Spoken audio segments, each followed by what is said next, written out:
உங்கள் தந்திவன் தொலைக்காட்சியில் சின்ன திரையின் சிங்க பெண்கள் மாலை 7 முதல் 8 மணி வரை காணத் தவறாதீர்கள். சென்னை ராணி மேரி அரசு கலைக் கல்லூரியின் 110வது ஆண்டு விழா விமர்சையாக கொண்டாடப்பட்டது.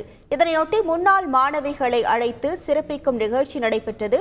இதில் கல்லூரியின் முன்னாள் மாணவியும் பின்னணி பாடகியுமான ரிஹானா கலந்து கொண்டு சிறப்புரையாற்றினார்.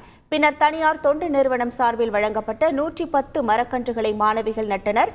பின்னர் செய்தியாளர்களிடம் பேசிய ரிஹானா, சாதி மத பேதமின்றி அனைவரும் சமமாக கல்வி பயிலும் சூழலை கல்லூரி உருவாக்கியதாக தெரிவித்தார்.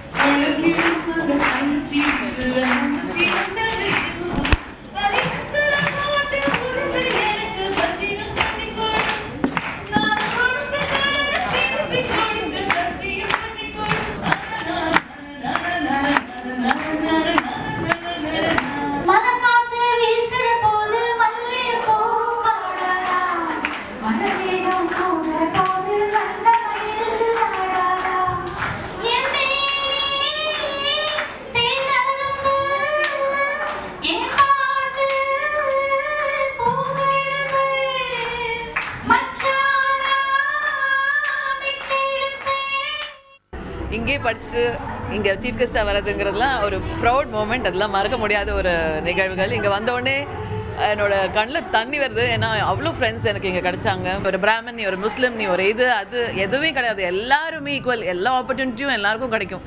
ஸோ யார் வேணால் இதில் வேணால் பங்கேற்கலாம். அந்த மாதிரி ஒரு பியூட்டிஃபுல்லான காலேஜ். ஒரு நாள் பௌர்ணமி நிலவிருந்தது.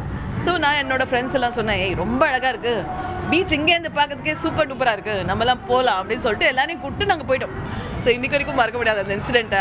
அங்கே உட்காந்து கவிதை எழுதிட்டுலாம் வந்தோம் நாங்கள் நிலவை பார்த்துட்டு. உங்கள் தந்திவன் தொலைக்காட்சியில் சின்ன திரையின் சிங்க பெண்கள் மாலை 7 முதல் 8 மணி வரை காணத் தவறாதீர்கள்.